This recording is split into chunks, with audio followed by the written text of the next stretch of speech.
تاریخ لکھی جائے گی کہ مصر کے پاس دریائے نیل کی لافانی لہریں تھیں جو صدیوں سے اس کی زمین کو سیراب کرتے آئی تھی، مگر غزہ کے بچے پیاس سے تڑپ تڑپ کر مر گئے۔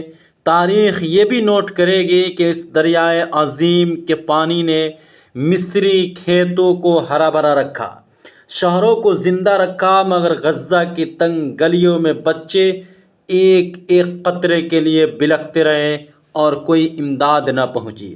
تاریخ لکھی جائے گی کہ سرحد کے ایک طرف وافر مقدار میں پانی تھا جہاں لوگ روزمرہ کی زندگی میں اسے ضائع کرتے رہے، اور دوسری طرف غزہ کے ہسپتالوں میں مریض ایک ایک گھونٹ پانی کو ترستے رہے، جہاں ڈاکٹرز بے بسی سے دیکھتے رہے کہ پانی کی کمی سے مریضوں کی جانیں نکل رہی تھیں۔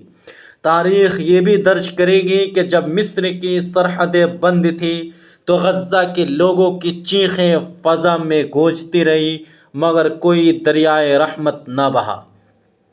دوستو، تاریخ لکھی جائے گی کہ سعودی عرب اور متحدہ عرب امارات کے پاس تیل کے سمندر تھے جو دنیا کی معیشت کو چلاتے رہے، مگر غزہ کی ایمبولینس ایندھن نہ ملنے پر کھڑی رہی۔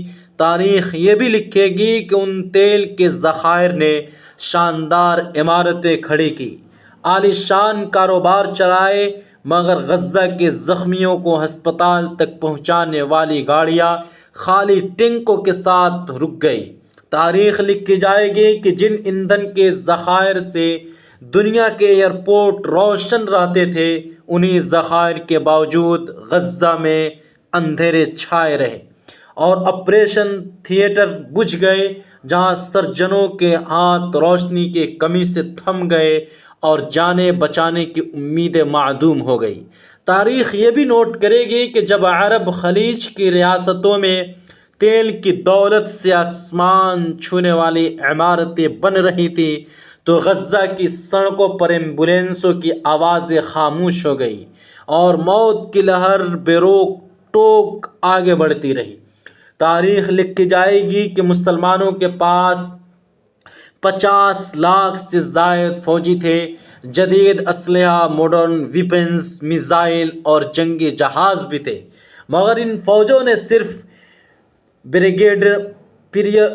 پریڈ گراؤنڈز میں مارچ کیا، غزہ کے مظلوموں کی مدد کو نہ پہنچے۔ تاریخ یہ بھی لکھے گی کہ یہ فوجیں اپنی ممالک کی سرحدوں کی حفاظت کے لیے تیار رہے، مگر غزہ کی سرحدوں پر بمباری ہوتی رہی اور کوئی دستہ نہ آیا۔ تاریخ لکھی جائے گی کہ مصر، ایران، ترکی اور پاکستان کے پاس عسکری طاقت اور ملٹری پاورز موجود تھے، مگر کسی نے نہ اپنے سپاہی بھیجے نہ ہی قتل عام کو روکنے کے لیے عملی قدم اٹھایا۔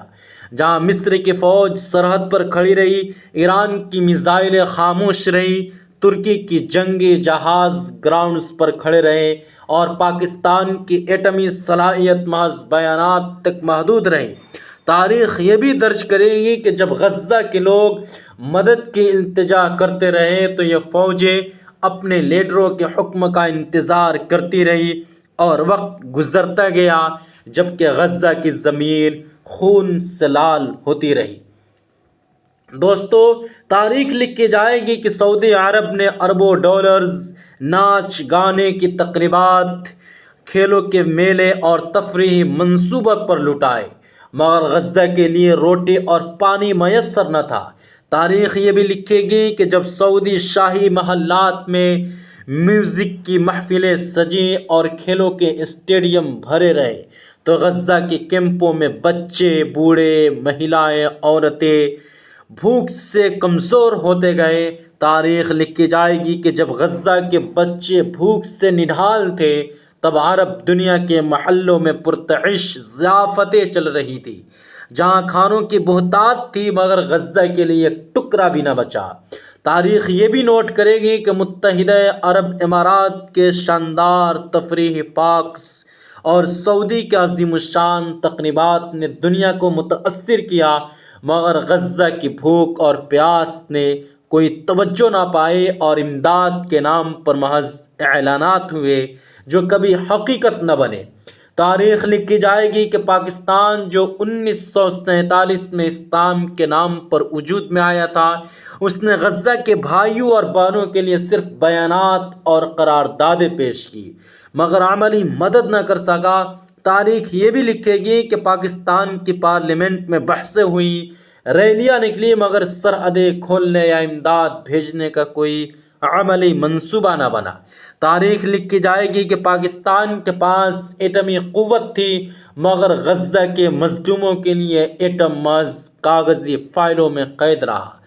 جہاں پہ قوت اپنی حفاظت کے لیے استعمال ہوئی، مگر فلسطینیوں کی حفاظت کے لیے نہ ہوئی۔ تاریخ یہ بھی درج کرے گی کہ جب پاکستان کے عوام غزہ کے لیے آواز اٹھاتے رہے تو حکومت نے نہ صرف سفارتی بیانات دیے اور غزہ کی چیخیں سننے والا کوئی نہ رہا۔ تاریخ لکھی جائے گی کہ ترکی اور ایران نے صرف مذمتی بیانات دیے، مگر سرحدیں بند رہیں اور امداد محدود رہی۔ تاریخ یہ بھی لکھے گی کہ ترکی کے صدر نے تقریریں کی، ایران نے مذمت کی، مگر غزہ تک پہنچنے والی امداد کی راہیں بلاک رہی۔ تاریخ لکھی جائے گی کہ اسلامی تعاون تنظیم آرگنائزیشن آف اسلامک کوآپریشن کے پاس 57 مسلم ممالک تھے، عربوں کی دولت اور طاقتور آواز تھی، مگر یہ تنظیم صرف اجلاس پر اجلاس کرتی رہی اور غزہ کے لاشیں بڑھتے گئے۔ جہاں لیڈرز نے دستخط کیے مگر عملی کارروائی نہ ہوئی۔ تاریخ یہ بھی نوٹ کرے گی کہ آرگنائزیشن آف اسلامک کوآپریشن کے اجلاسوں میں قراردادیں منظور ہوئی، مگر غزہ کی زمین پر یہ قراردادیں محض کاغذ کا ٹکڑا ثابت ہوئی اور موت کی لہریں جاری رہی۔ تاریخ لکھے گی کہ اقوام متحدہ یونائٹڈ نیشن میں مسلم ممالک کی نمائندگی تھی، مگر کسی نے اسرائیلی جارحیت کے خلاف عملی قدم نہ اٹھایا۔ تاریخ یہ بھی لکھے گی کہ غزہ کے بچوں کا خون مسلم دنیا کے سفارت خانوں کے دروازوں پر سوال بن کر دستک دیتا رہا، مگر جواب خاموشی تھی۔